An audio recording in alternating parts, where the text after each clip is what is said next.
नमस्कार, मैं हुसैन रिजवी। आज राजनीति के दो सीनियर्स ने मर्दानगी दिखाई। एक खूबसूरती का एक्सपर्ट बना तो दूसरा सबसे बड़ा सेफोलॉजिस्ट, यानी राजनीति की वोट की समझ रखने वाला। शरद यादव पुराने राजनेता हैं, कई दफा वो लोकसभा के लिए चुने गए और अब राज्यसभा में हैं। वोट और वोटर दोनों की इज्जत का खूब उन्हें अंदाजा होगा। सियासत पे कंट्रोल भी रहा होगा, लेकिन खुद की जुबान पर कोई कंट्रोल नहीं। तो कटियार राम भक्त ठहरे, राम की सियासत ही करते आए हैं। यकीनन राम भी अफसोस ही करते होंगे कि कोई विनय जैसा उनके भक्त होने का ऐलान करता है। बात समझ से बाहर है कि ऐसा कैसे मुमकिन है, ऐसा कैसे हो जाता है। क्या वाकई जुबान फिसल जाती है या यही असलियत है? इसी पर आज हम बात करेंगे।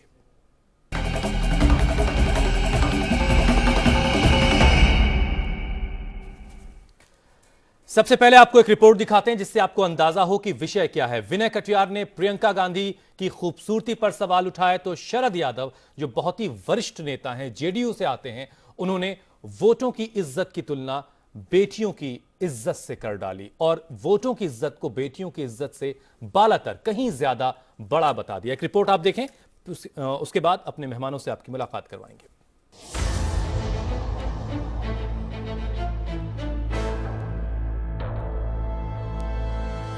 जिन बेटियों की तरक्की पर पूरा देश इतराता है, जिन बेटियों के नाम पर सरकारें अपनी सियासत चमकाती हैं, उनका न सिर्फ अपमान हो रहा है बल्कि उनके लिए अमर्यादित बोल भी बोले जा रहे हैं।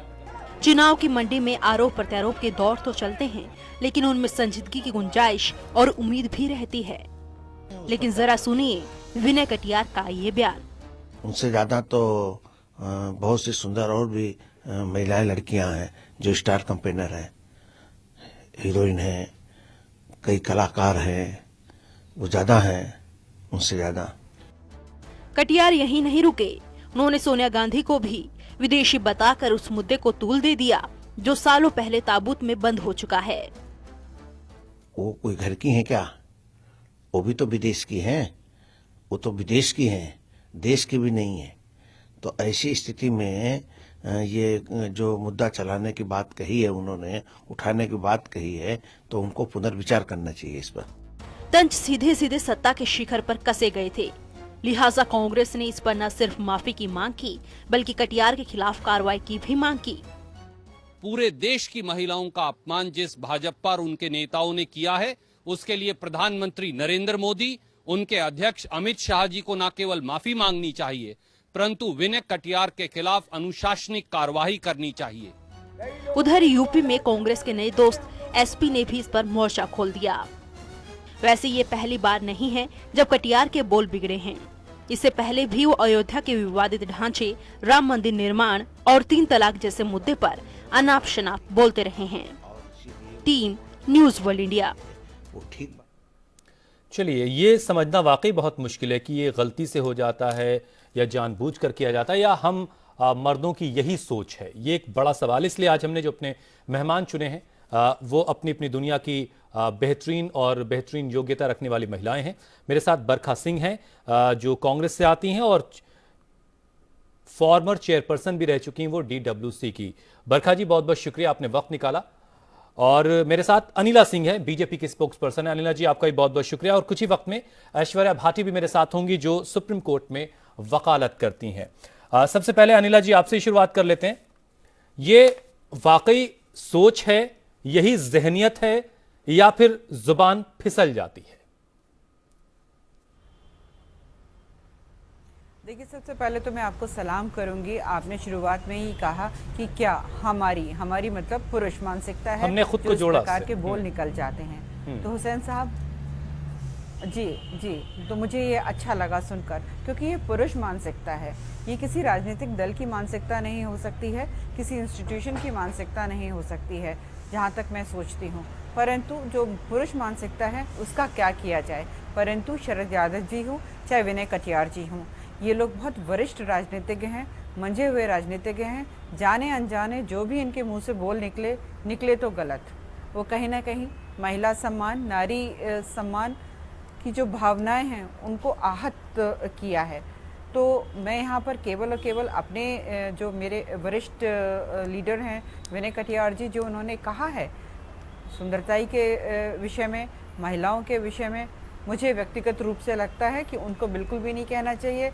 और आपको पता है मैं अधिकृत प्रवक्ता हूं भारतीय जनता पार्टी की, तो अपनी पार्टी की तरफ से मैं ये कह सकती हूं, भारतीय जनता पार्टी जो है जो उसके लिए राष्ट्रवाद सबसे ऊपर है, उसके लिए भारतीय संस्कार और संस्कृति जो है वो सबसे अनिला जी, मैं एक सवाल और ले लीजिए आप मुझसे छोटा सा। हमारी भारतीय संस्कृति में नारी सम्मान सर्वोच्च है। ठीक है, आपको लगता है करके उनसे गलती हुई है, अनजाने में नहीं हुई, इसलिए कि हमने अपने संवाददाता, अपने रिपोर्टर को उन तक भेजा था, उनसे ये जानने की कोशिश की थी, उन्होंने कहा उन्होंने कुछ गलत नहीं कहा है, मतलब वो अपने बोल पर शर्मिंदगी महसूस नहीं करते, कोई गलती का एहसास नहीं है। ऐसे में आपको लगता है कोई एक्शन होना चाहिए आलाकमान की तरफ से, पार्टी आलाकमान की तरफ से, या आपकी तरफ से ऐसी कोई मांग की जाएगी? देखिए पार्टी आलाकमान क्या करेंगे और क्या नहीं करेंगे उसके विषय में तो मैं यहाँ आपको कुछ नहीं बता सकती हूँ, क्योंकि मुझे उसका बिल्कुल भी कोई नॉलेज नहीं है उसके विषय में। परंतु मैं जिस दल से आती हूँ उस दल का जो सर्वोच्च नेता हैं उनके लिए महिला सुरक्षा, महिला सम्मान सबसे ऊपर है। यही मेरी पार्टी की मानसिकता भी है, यही मेरी पार्टी की आइडियोलॉजी भी है। अनिला जी, मेरे ऑफिस के अंदर, हर एक ऑफिस के अंदर उन्होंने लड़कियों के साथ, फीमेल के साथ, वुमेन्स के साथ कैसे बिहेव करना है, इसको लेकर के कुछ नियम होते हैं। अगर उस नियम को कोई वायलेट करता है तो ऑफिस के अंदर तक एक्शन होता है। मैं हैरान हूं कि आप कह रहे हैं कि आपको इस बात की जानकारी नहीं है। बहरहाल, अब मैं ऐश्वर्या के पास जाना चाहता हूं।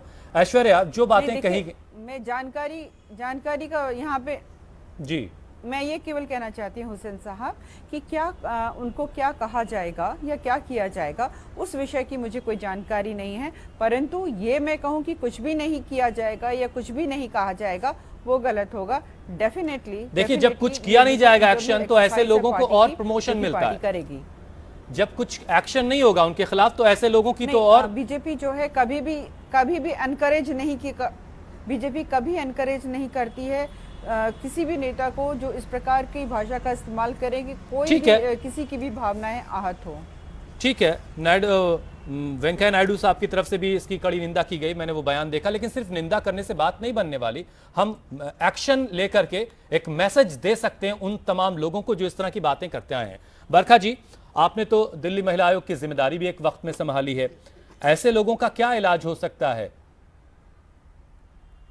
चाहे वो विनय कटियार हो या शरद यादव साहब? ऐसे लोगों को फौरन पार्टी से निष्कासित कर जाना चाहिए, क्योंकि अगर ये वाकई महिला के संरक्षक बनते हैं या महिला के सम्मान करते हैं, महिला का सम्मान करते हैं जो भी पार्टियां हैं, तो इनको फौरन ऐसे लोगों को अपनी पार्टी से निष्कासित करना चाहिए। और ये उदाहरण देना चाहिए कि जो भी पुरुष, जो भी, चाहे वो कोई मंत्री हो, चाहे वो एमपी हो या एमएलए हो या कोई भी हो, अगर किसी भी महिला के बारे में अभद्र बात करेगा या उसके कैरेक्टर पे या उसकी पर्सनैलिटी पे कोई भी सवाल उठाएगा, तो हम उसको पार्टी से निकाल के एक उदाहरण साबित करेंगे। और मैं चाहती हूँ जिस तरह का, चाहे वो इस भारतीय जनता पार्टी में, चाहे वो गिरिराज किशोर हो, चाहे वो साक्षी महाराज हो, चाहे वो ये अपने विनय कटियार हो, इन लोगों की आदत है कुछ ना कुछ बोलते रहना। तो इस तरह की बातें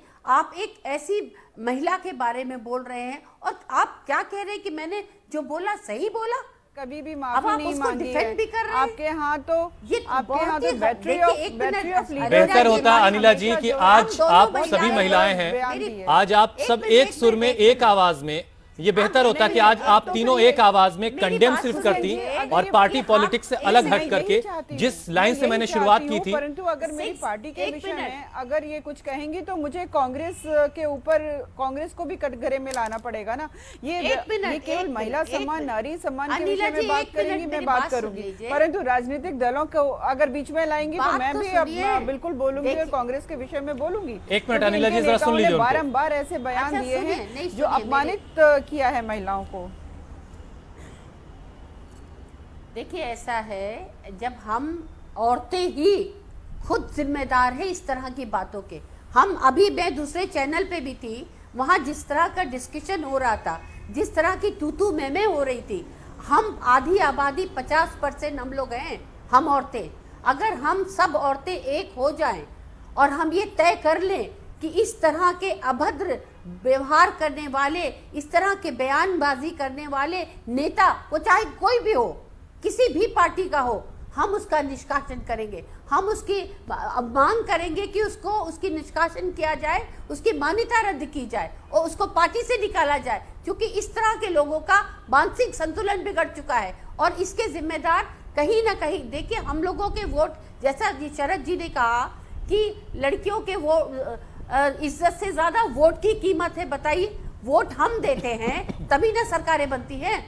सरकारें बनती है, सरकार का कर्तव्य होता है औरत की रक्षा करना, उसके सम्मान की रक्षा करना। क्या सम्मान हो रहा है हमारा? हम लोगों के ऊपर ही अभद्र टिप्पणियां करी जा रही। बहुत अच्छी बात है बरखा जी, बात को कोई बहुत अच्छी बात है जो आप ठहराएगा? कह रही हैं, लेकिन शायद ये इतना आसान आपके लिए नहीं होता कि अगर इन दो नामों में से कोई एक नाम कांग्रेस से आता होता तो शायद आप इतनी आसानी से बात नहीं कह पाती। ऐश्वर्या जी, आप सुप्रीम कोर्ट में वकालत करती हैं, कानून को बेहतर तरीके से समझती हैं, क्या इस तरह की जब भी बातें होती हैं, बहुत होता है डिफेमेशन का कोई केस हो गया और ऐसे बहुत सारे केसेस बड़े बड़े लोगों पे चल रहे हैं, हल कोई होता नहीं है, लेकिन अक्सर हमने देखा है कि देश की अदालतों ने बहुत से मामलों में पैरामीटर सेट किए हैं। यहां पर कानून कोई इलाज दे सकता है ऐसे लोगों का क्या?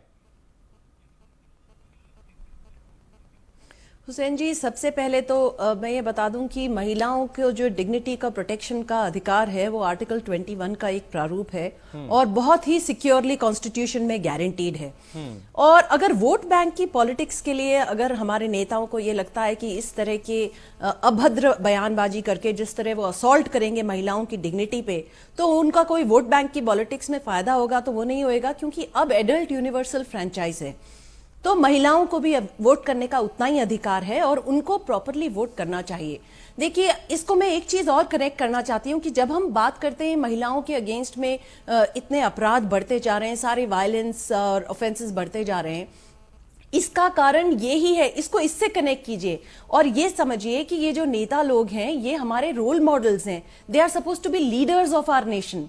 ये अगर हमारे देश के रोल मॉडल्स और नेशन को आगे ले जाने वाले हैं, लीड करके आगे ले जाने वाले हैं, तो इनको एक एग्जाम्पलरी बिहेवियर रखना चाहिए। इस तरह की बिल्कुल बिना काम की और असॉल्ट वाली बातें नहीं करनी चाहिए जिससे आम जनता को ये लगे कि ओ ये तो सही चीज है, ये तो एग्जाम्पलरी चीज है। इस तरह से करना चाहिए। फिर आप बढ़ावा दे रहे हैं। अगर पब्लिक लाइफ के लोग प्रॉपरली इन पैरामीटर्स को फुलफिल नहीं कर पाते तो उनको कोई अधिकार नहीं है पब्लिक लाइफ में रहने का, और उनको ना केवल स्ट्रांगली अपोलोजाइज करना चाहिए, और अगर कोई अपोलोजाइज नहीं करना चाहता तो मेरा तो ये मानना है कि हाईएस्ट लेवल पे एक्शन लेना चाहिए। आईपीसी में एक सेक्शन है अबेटमेंट का। महिलाओं के अगेंस्ट ऑफेंसेस जो होते हैं, अगर वो ये इस तरह के इंसाइटमेंट होते हैं, ये इंस्टिगेशन होता है इन चीजों का, और ये अब समय नहीं है कि समाज इस चीजों को एक्सेप्ट करेगा। ये 21वीं सदी की बात है। आज महिलाएं हमारे देश में ही प्राइम मिनिस्टर रह चुकी हैं, प्रेसिडेंट रह चुकी हैं। Women are in all walks of life. सही कह रही हैं, लेकिन प्रॉब्लम ये है कि women are in all walks of life. आप जो कह रही हैं कि as individual cases of excellence, as a community women have not really come up. तो we need women to come up and occupy more spaces even in the political field, ताकि पुरुषों की हिम्मत ही ना हो कि वो इस तरह की बात महिलाओं के बारे में। सही कह रही हैं आप। जो बात आप कह रही हैं कि टॉप पोजीशन पर बैठे लोगों को इसके खिलाफ कुछ कहना चाहिए, तो शायद हिम्मत भी ना हो आने वाले वक्त में कि अगर अमित शाह साहब की तरफ से कुछ ऐसा कहा गया होता या खुद प्रधानमंत्री नरेंद्र मोदी की जानिब से कोई ऐसा एक छोटा सा ट्वीट भी आ जाता, तो फिर आने वाले वक्त में शायद ऐसी हिम्मत नहीं करता कम से कम उनकी पार्टी से आने वाला नेता, और ऐसा ही कुछ शरद यादव साहब के साथ भी किया गया होता। तो इस तरह की बातें दोबारा हमें नहीं सुनने को मिलती। बहरहाल, हमने विनय कटियार से जुड़ी एक रिपोर्ट आपको दिखाई है। आप जरा शरद यादव साहब ने क्या कहा एक बार जरा वो सुन लीजिए, उसके बाद फिर से मैं चर्चा को आगे बढ़ाऊंगा। बेटी की इज्जत जाएगी तो गांव मोहल्ले की इज्जत जाएगी, और वोट एक बार बिक गया, एक बार गड़बड़ हो गया तो इलाके की, देश की, सूबे की इज्जत और आबरू और आने वाला सपना पूरा नहीं हो। ये विवादित बोल है उस देश के नेता के जहां पर बेटी बचाओ बेटी पढ़ाओ के नारे लगते हैं, जहां पर हर रोज महिला सशक्तिकरण की ढेरों बातें होती हैं, लेकिन शरद यादव को देश के इन महाअभियानों से जोड़े भी क्यों? कम से कम उनके बयान को देखते हुए तो यही लगता है। जो बैलेट पेपर है, याद रखो, इसके बारे में सब जगह बड़े पैमाने पर समझाने की, बताने की जरूरत है। ये बेटी की इज्जत से भी वोट की इज्जत बड़ी है। बेटी की इज्जत जाएगी तो गांव मोहल्ले की इज्जत जाएगी, और वोट एक बार बिक गया, एक बार गड़बड़ हो गया तो इलाके की, देश की, सूबे की इज्जत और आबरू और आने वाला सपना पूरा नहीं हो सकता। बेटियों को लेकर जिनकी सोच इतनी हल्की है, उनके लिए क्या देश, क्या वोट और क्या लोकतंत्र। बहरहाल विवाद बढ़ा तो सफाई देकर अपना मुंह छुपाने में भी देरी नहीं की। नहीं, बिल्कुल ही गलत नहीं है। बात यह ना कि वोट और बेटी की, दोनों की जिस तरह मोहब्बत से, प्रेम से इज्जत करते हैं, जैसे बेटी से प्यार करते हैं, मोहब्बत करते हैं, उसी तरह वोट से भी उतना ही लगाव रखना चाहिए। तब समाज अच्छा बनेगा, तब देश अच्छा बनेगा, तब सरकार अच्छी बनेगी। ऐसा नहीं है कि शरद यादव ने पहली बार इस तरह का विवादित बयान दिया है। इससे पहले इन्होंने दक्षिण भारत की महिलाओं के रंग पर भी विवादित बयान दिया था। शरद यादव ने स्मृति ईरानी पर निशाना साधते हुए कहा था कि मैं जानता हूं कि आप क्या हैं। कांवड़ियों को बढ़ती बेरोजगारी का बेहतरीन उदाहरण भी शरद साहब ने बताया था। एक बार तो यहां तक कह गए कि पद्म भूषण पुरस्कार बेईमान और मक्कार लोगों को मिलता है। शरद यादव के विवादित बोल निकले तो सियासी हलकों में तूफान आ गया।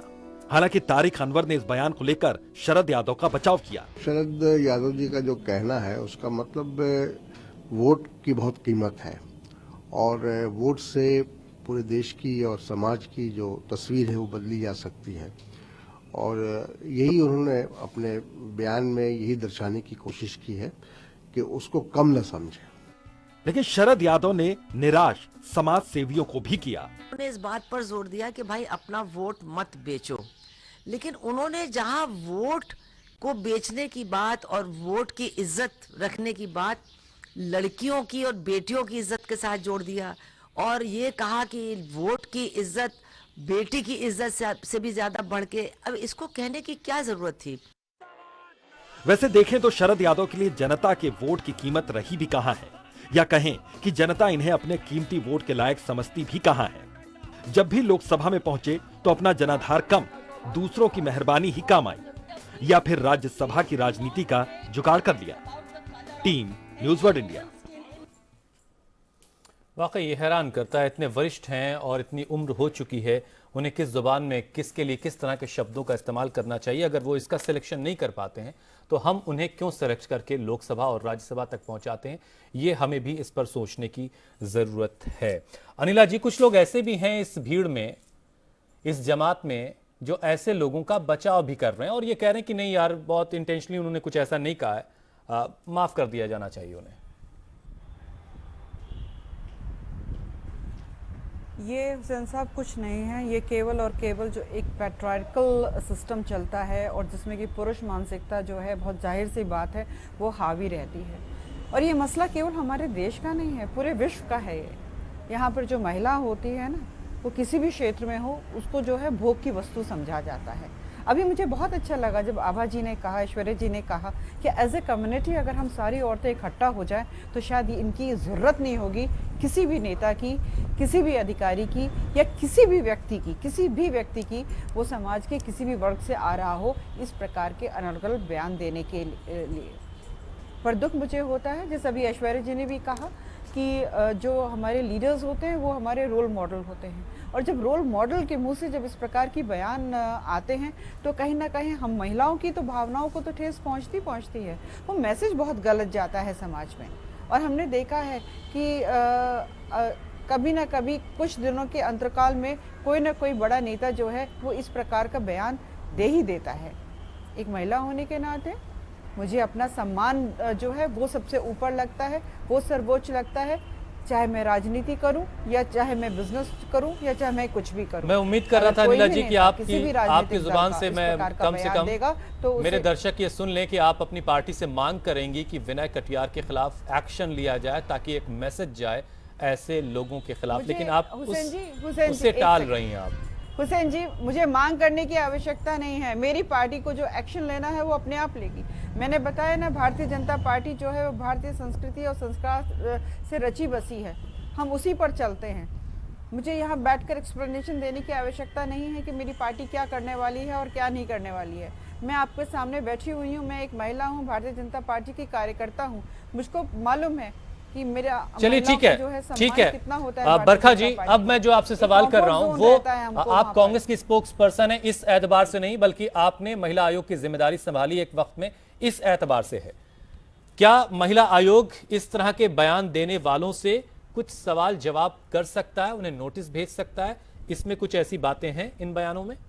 बिल्कुल कर सकता है, उनको नोटिस भेज सकता है, उन्हें अपने हाथ तलब कर सकता है, और मैंने ये सब काम किए भी हैं। और लेकिन मैं यहाँ पे ये कहना चाहूँ, महिला आयोग तो चाहे वो NCW हो चाहे DCW हो, कोई भी इस तरह के जो आयोग महिलाओं के बने हैं वो कार्रवाई कर सकते हैं। और दूसरी चीज ये है, देखिए इसमें कहीं ना कहीं किसी ना किसी को तो एग्जाम्पल सेट करना ही पड़ेगा। मैं नीतीश कुमार जी से कहूंगी कि जो लोग इस काबिल नहीं रह गए हैं, जिनको अपनी बुद्धि का ख्याल नहीं है, जो ये नहीं समझ पा रहे कि हम क्या बोल रहे हैं, हमें कहाँ बोलना चाहिए, क्या बोलना चाहिए, ऐसे लोगों को उन्हें किनारे बिठा देना चाहिए, उन्हें फॉरेन पार्टी से निकाल देना चाहिए। और यही बात मैं मोदी जी और अमित शाह जी से भी निवेदन करूंगी कि वो भी एक एग्जाम्पल सेट करें, और इस तरह की जो कोई भी बोल निकालते हैं, ये सारी बातें तो आपकी भी एक बार बरखा जी, क्या आपकी जानिब से स्वाति मालीवाल से या फिर NCW की चेयरपर्सन से इस सिलसिले में कोई बात हुई? फोन करके आपने कहा कि भाई इनके खिलाफ कोई एक्शन लो?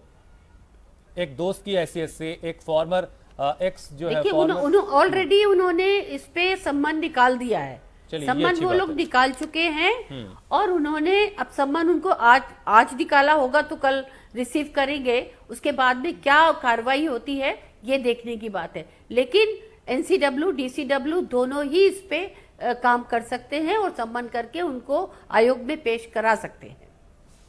चलिए, ये अच्छी बात आपने बताई, ये मेरी जानकारी में बहरहाल नहीं थी। और ये होना भी चाहिए, क्योंकि देखिए अगर जब तक ऐसा नहीं होगा, कहीं ना कहीं तो अंकुश हमको लगाना ही पड़ेगा ना। ये आयोग महिलाओं की रक्षा के लिए बने हैं, तो महिलाओं, अगर महिला, किसी भी महिला, वो चाहे कोई भी महिला हो, ठीक है, जरूरी नहीं कि वो पॉलिटिकल महिला ही हो, वो कोई एक आम महिला भी हो सकती है, कोई पॉलिटिकल महिला भी हो सकती, कोई भी महिला अगर शिकायत लेके जाती है, उसकी रिपोर्ट पे कार्रवाई होनी ही चाहिए। ऐश्वर्या जी, JDU से अगर कोई मेरे साथ इस वक्त महिला उनकी कार्यकर्ता या स्पोक्स पर्सन होती तो मैं उनसे ये सवाल करता जो मैंने अनिला जी से पूछा, और जो मैं उम्मीद कर रहा था, और जो दर्शक शायद उम्मीद कर रहे होंगे, लेकिन अनिला जी ने संस्कृति के तमाम हवाले दे करके उसको उलझा दिया। आपको लगता है कि अनिला जी को कम से कम इस प्लेटफॉर्म से ये बात कहनी चाहिए थी कि हाँ भाई, हमारी पार्टी को इसके खिलाफ एक्शन लेना चाहिए, और 1-2 दिन में वो आपको नजर भी आएगा? हुसैन जी, अनिला जी को क्या कहना चाहिए वो तो अनिला जी ही कहेंगी, पर एक बात आपके प्रोग्राम के बारे में मैं जरूर कहना चाहूंगी कि आपने जो इसको आज प्रोग्राम को खाली महिलाओं के बीच में रखा है, उससे क्लियर है ये इशू आज पूरी सब जगह टीवी पे डिबेट्स हो रहा है, लेकिन आपकी जो डिबेट है वो एक मतलब कोई लॉजिकल तरीके पे जा रही है। यहाँ पे पॉलिटिकल स्लग फेस्ट नहीं हो रहा है कि आपकी पार्टी वालों ने ये कहा, आपकी पार्टी वालों ने ये कहा। सारे जने आज बरखा जी, अनिला जी दोनों यही कह रही हैं कि ये जो असॉल्ट है ये महिलाओं, पुरुषों की संकुचित मानसिकता से निकलता है, और ये महिलाओं को बिल्कुल एक्सेप्टेबल नहीं है, ये बिल्कुल क्लियर टर्म्स में होना चाहिए। आपने पहले ये भी पूछा था कि कई लोग ये कह रहे हैं कि उनको माफ कर देना चाहिए। माफ करने के लिए हम तैयार हैं, पर माफी मांगे तो सही कोई। लेकिन जो समझता है कि उसने कोई गलती ही नहीं करी, माफी मांगने की जरूरत नहीं है, उसको पब्लिक लाइफ में रहने का कोई अधिकार नहीं है। We reject such role models, we reject to be led by leaders who can not respect the dignity of women. And आज एक चीज और है, खाली पार्टी एक्शन लेगी वो पार्टी का काम है, अनिला जी जो बोलेंगी वो उनका काम है, लेकिन समाज की तरह अगर आज हम समाज भी खड़ा होकर इस तरह की जो बातें हैं उसको खाली महिला ही रिजेक्ट नहीं करें। We want the men of our society, हम ये चाहते हैं कि पुरुष भी हमारे साथ खड़े हों और इस तरह के अनर्गल बयान देने वालों को पूरी तरह रिजेक्ट करें, क्योंकि हम नहीं चाहते कि इस तरह के लोग हमारे को लीड करें। और खाली महिलाओं की ही बात नहीं है, एक हेल्दी समाज की नींव तभी रखी जा सकती है। ऐश्वर्या जी, बात शायद उससे भी आगे जाती है, क्योंकि ये सारी चीजें जिम्मेवारी को समझते हुए आगे बच्चों की परवरिश पर भी इनका असर पड़ता है। जो लड़कों की परवरिश है, जिनकी जिम्मेदारी आप जैसे लोगों पर होती है, उनकी जहनियत से ये चीजें जाके कनेक्ट करती है और उनको मजबूती देती है कि जब वो लड़कियों के साथ बदतमीजी से पेश आते हैं। बहुत बहुत शुक्रिया आप सभी का। ऐश्वर्या जी आपका बहुत बहुत शुक्रिया, और बरखा जी आपका बहुत बहुत शुक्रिया। अनिला जी बहुत बहुत शुक्रिया, आपने भी बहुत मजबूती से बात रखी। हालांकि विनय जी आपकी पार्टी से आते, फिर भी आपने कहा कि बहुत गलत बात उनकी तरफ से कही गई है। दरअसल हमें समझना होगा कि हम उस समाज से आते हैं जहां पर औरतों को देवी की तरह से पूजा जाता है, लेकिन हम बाज वक्त औरतों के लिए कुछ इस तरह की बातें करते हैं जिसे सिर्फ शर्मनाक हम कह सकते हैं। और जहां औरतों की इज्जत नहीं की जाती जिस समाज में, उस समाज के लिए मेरे पास लफ्ज नहीं कि मैं क्या कहूं। बहरहाल हमें सोचने की जरूरत है। नमस्कार।